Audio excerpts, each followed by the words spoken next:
Hey guys, welcome back. Today I want to talk about this point, and it's called Then It's Not a Gift. Then it's not a gift. Now, let me explain this. I'm going to read Ephesians 2:8, and you'll probably start to understand. Okay, Ephesians 2:8 says, For by grace you have been saved through faith. And this is not your own doing. That means it has nothing to do with you. It is the gift of God. So this verse is telling us that by grace we have been, past tense, saved through the faith that God has given us. We had nothing to do with it. This is not your own doing. It is the gift of God. So it's telling us that God has given us this tremendous, unthinkable, unbelievable gift. So just to think about this a little bit, salvation is a gift, right? Salvation is a gift, and grace, the grace of God, is a gift. Okay? These gifts give God tremendous glory because they are from Him, and it is His heart's desire to give the gift to us, and He has done that. And so we want to work with Him and cooperate with Him and agree with Him that He has given us these gifts of salvation and grace and many more.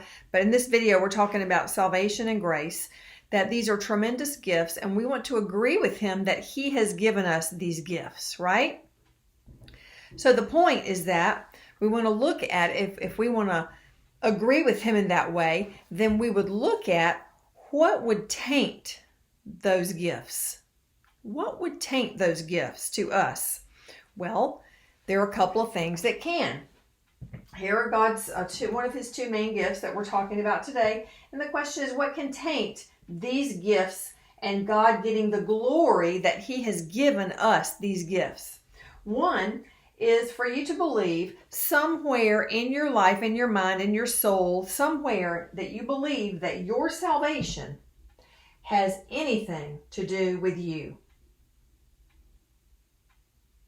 That will taint and block God from getting some of the glory that He deserves in your life. Because when you think you have something to do with your salvation, your pride is in the way. It's like a black curtain you put over yourself, and the glory of God can't shine out through your life.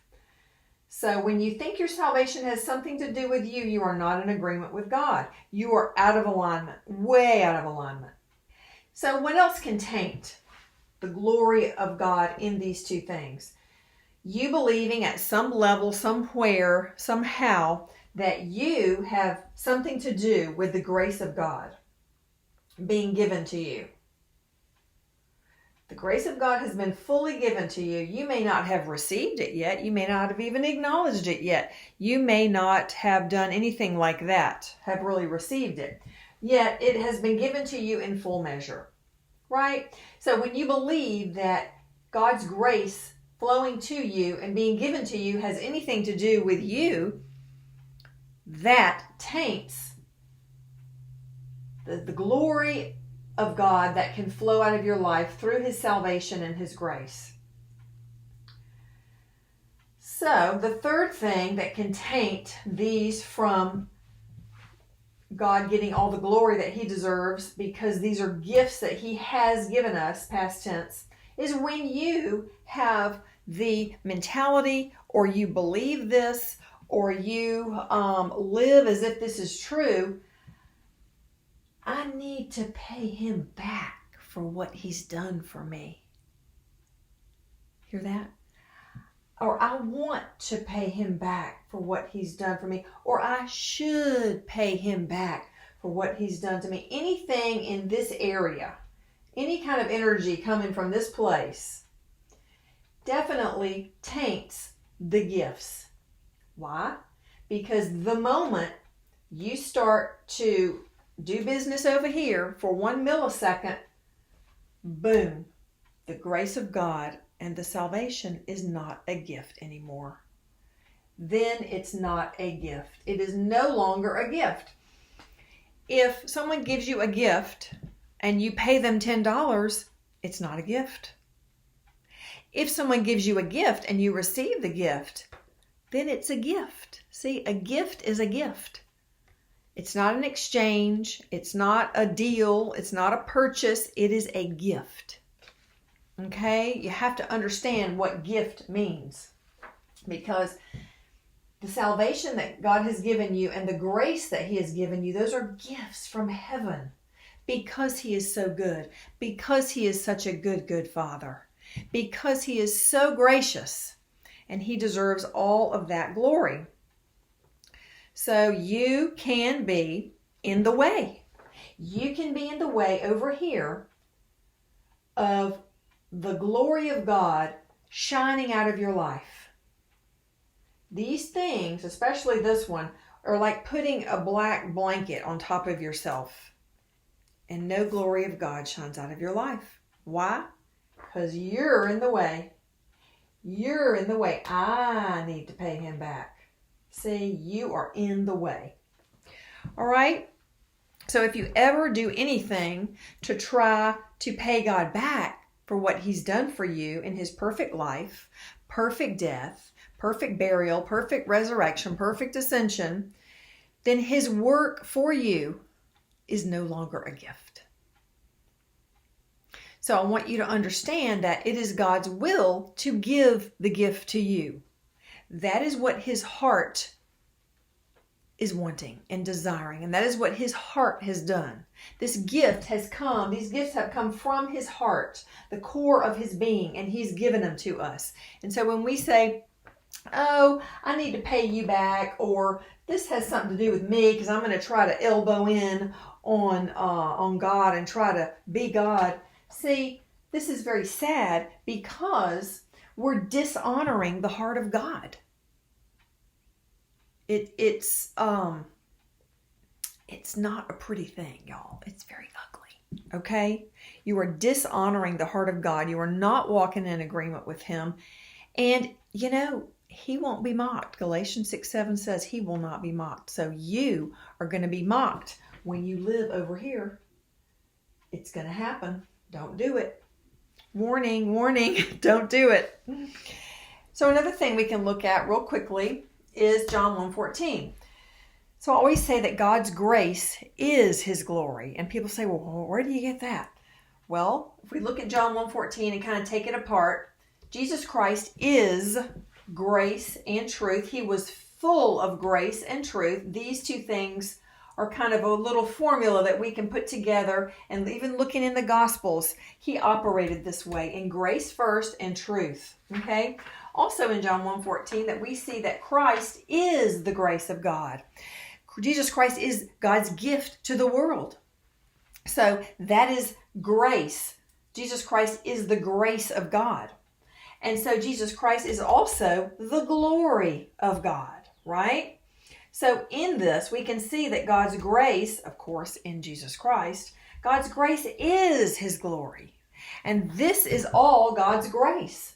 The gifts are the grace of God. His heart is a grace-filled heart. See? And so this is what He wants to give us. And in that, we have to receive it. All right? So if we don't receive it, or wherever we're not receiving it, we're fighting God. We're not walking in agreement with Him. We're misaligned with Him. He's over there and we're over here. So pay attention to that in your heart. Ask the Holy Spirit to reveal these things in your heart. We are told in Galatians 2:21, I do not nullify the grace of God. What does that mean? I do not nullify. You know, when there's a contract between two people and somehow something happens in the contract and the contract is declared null and void, that means the contract doesn't exist anymore. It's not there. So when you nullify the grace of God, you're not just, you can be minimizing it, but you can be declaring that it doesn't exist. Why? Because you're in the way, trying to perform, trying to do something for God. He doesn't need you to do anything for Him. He wants to live His life through you. He wants to live his life through you. That can only happen when you get out of the way. Okay, so what happens when we nullify the grace of God? What happens when we nullify the grace of God? Well, we are in the way of the grace of God. We are hiding or blocking the grace of God from flowing through us. We are blocking Jesus Christ from living his life through us. God's glory in your life, over here we talk about your life. God's glory in your life is darkened. Or maybe it doesn't even make its way into your life at all because your pride is in the way, and pride is very dark. And it's like putting a black blanket of pride over yourself. And wherever you go, it's just dark because your pride is blocking the glory of God from living through you, from shining through you. But see, that's what he wants. So this would be the enemy here. The pride would be the enemy. Because the pride is blocking or hiding the glory. You're putting your lamp under a bushel. The pride is putting the glory of God under a bushel. This is not the will of God. So what you want to ask yourself is, am I in the way? Lord, show me if I'm in the way. Lord, show me where I'm in the way. Because I can't see. I have beams in my eyes. I'm in this dimension. I don't know what's going on. You're God. I'm not. Show me where I'm in the way.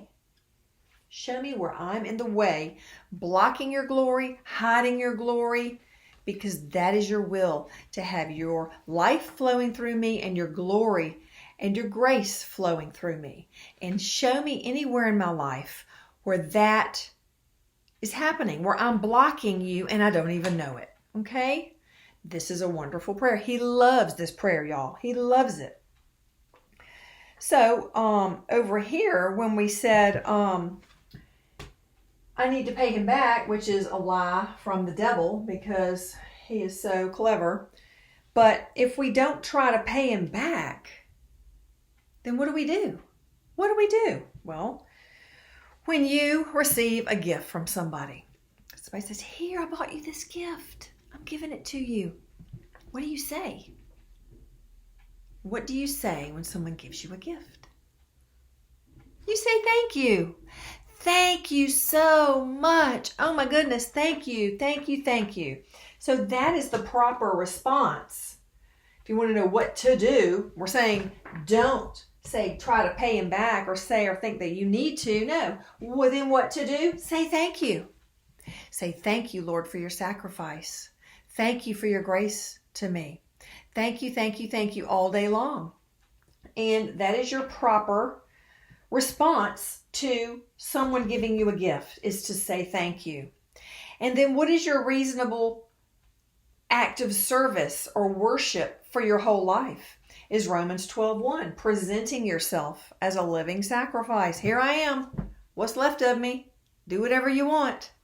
And make me willing and able and to hear you and listen to you and follow you. Cause me to do your will. Cause me to do it. And show me everywhere where I'm in the way. Because I don't want to be in the way. So we definitely don't want to be in the way. We want to get out of the way. So this whole video is trying to show you that you may be in the way of God living his life through you and in the way of him shining his glory through you. So let him show you where you're blocking him so that you can get out of the way and you can take off this big black blanket if it's on part of your life or over your whole life. He will show you. So you want to let the glory of God shine through your life by giving him all the glory. See, all the glory is his. And when you block it, hide it, or try to steal some of it, you're doing the work of the devil. You're doing Satan's work. And it's your pride that will do that. And you're not walking in agreement with God.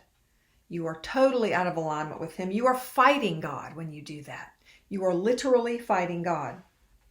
So get out of the way. Let all the glory of God shine through your life for all the salvation that He's given you and all of the grace He's given you. Don't try to take credit for something that God has done. That is just blasphemy. Okay? You do not need to pay Him back. That is the biggest joke and the biggest laughable thought in the entire world. We couldn't pay God back if we tried. This is why He gave us salvation, because He knew we could not pay Him back. Remember the king and the servant who couldn't pay him back? And because of the compassion of the king, he canceled the entire debt. See? He canceled the entire debt. So this word doesn't even apply anymore, because the debt has been canceled. The entire debt has been canceled. Canceled. What does canceled mean? It means it's not there anymore. So this paying back business is a big fat lie. And I just want to say this because it needs to be said. And then we'll finish down here. I do not nullify, minimize, make null and void, God forbid, the grace of God. Why not? Because what happens? For if the righteousness of Jesus Christ given to us, credited to us, were through the law, that means through anything we could do or say or pay, then Christ died for nothing. Then He died for nothing. If we could save ourselves in any way, shape, or form, then Jesus Christ died for nothing. And we know that that is not true. So this should prove to you that there is nothing that you need to add to Christ's sacrifice, to His salvation, to His grace. Because you're saying that He died for nothing. When you do that, that's how much you're fighting God. That's how out of alignment you are with God. When you head in this direction where it's no longer a gift. All right? So just a heads up on this. And then our prayer can be, before we close, Lord, where am I in the way? Where am I in the way of your life and your energy and your glory being lived through me and shining through me? Where am I in the way? That's the prayer for you to pray, so the Lord can show you where you're in the way, and then you can get out of the way, and then all the glory can come down to you and through you, and you can listen and follow, and He'll show you what to do. All right? So I hope this is helpful, and you guys are free and welcome to leave comments. All right? I'll see you soon.